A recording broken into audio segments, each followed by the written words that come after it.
और देहरादून से ही एक और बड़ी खबर की ओर भी रुख कर लेंगे, जहां आपको बता दें कि पेयजल आपूर्ति पर सरकार लगातार फोकस कर रखी है। जल स्रोतों और प्रवाह बरकरार रखने का प्रयास किया जा रहा है। सैकड़ों जल स्रोतों का जल प्रवाह दरअसल कम होने लगा है, जिसको लेकर अब सरकार प्रयासरत है कि जल स्रोतों और प्रवाह को बरकरार रखा जाए। स्प्रिंग एंड रिवर रिजुविनेशन प्राधिकरण की कवायद तेज कर दी गई है। सूख चुके प्राकृतिक जल स्रोतों का अब पुनर्जीवीकरण किया जाएगा। पुनर्जीवीकरण की भी ठोस रणनीति बनाई जा रही है। पेयजल आपूर्ति पर सरकार फोकस कर रही है। जल स्रोतों और प्रवाहों को बरकरार रखने का प्रयास सरकार के द्वारा किया जा रहा है। सैकड़ों जल स्रोतों का जल प्रवाह अब कम होने लगा है, जिसको लेकर सरकार काम कर रही है। ज्यादा जानकारी लेंगे, सहयोगी सोनू हमारे साथ में लगातार बने हुए हैं।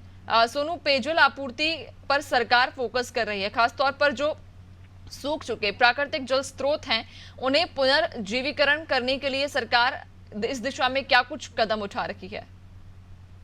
देखिए, कुछ समय पहले जब उत्तराखंड में मध्य क्षेत्रीय परिषद की बैठक हुई थी, उस वक्त भी उत्तराखंड के मुख्यमंत्री पुष्कर सिंह धामी ने बैठक के दौरान इस बात को पुरजोर तरीके से उठाया था कि जो बरसाती नदियां हैं, खास तौर से जो प्राकृतिक जल स्रोत हैं पर्वतीय क्षेत्रों के, ये सूख रहे हैं। और जो बरसाती नदियां हैं, इनको कैसे, जो सदाबहार बहने वाली हिमालय की गोद से निकलने वाली नदियां हैं, इनको एक दूसरे से कैसे कनेक्ट किया जा सकता है, ताकि जो सूख चुकी नदियां हैं इनको भी फिर से इनमें जल की धारा जो है वो प्रभावित होती हुई नजर आए। और जो पेयजल आपूर्ति के लिहाज से महत्वपूर्ण माने जाने वाले सैकड़ों ऐसे जल स्रोत हैं, जो प्राकृतिक जल स्रोत हैं, जिनका जो जल प्रवाह है वो कम हुआ है, तो कैसे फिर से इनको बरकरार रखा जा सकता है। और जो झरने हैं, जो जल स्रोत हैं प्राकृतिक जो सूख चुके हैं, इनको फिर से कैसे इनको पुनर्जीवित किया जा सकता है, इस पर सरकार गंभीरता से मनन कर रही है। और इसके लिए जो प्राधिकरण है, वो प्राधिकरण ने भी अब कवायद शुरू कर दी है, वो लगातार प्रयास कर रहा है।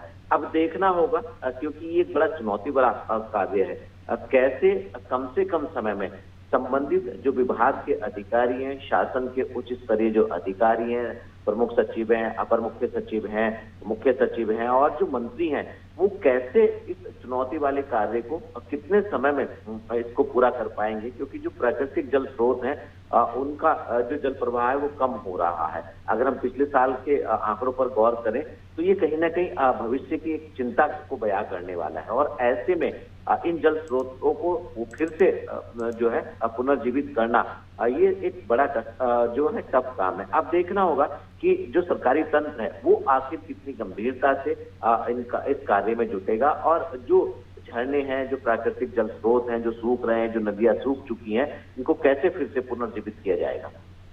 बिल्कुल, और देखने वाली बात रहेगी वाकई सरकार इस दिशा में अब क्या कुछ नया कदम उठाती है। बहुत शुक्रिया आपका, बने रहिएगा और भी आगे अपडेट्स लेंगे।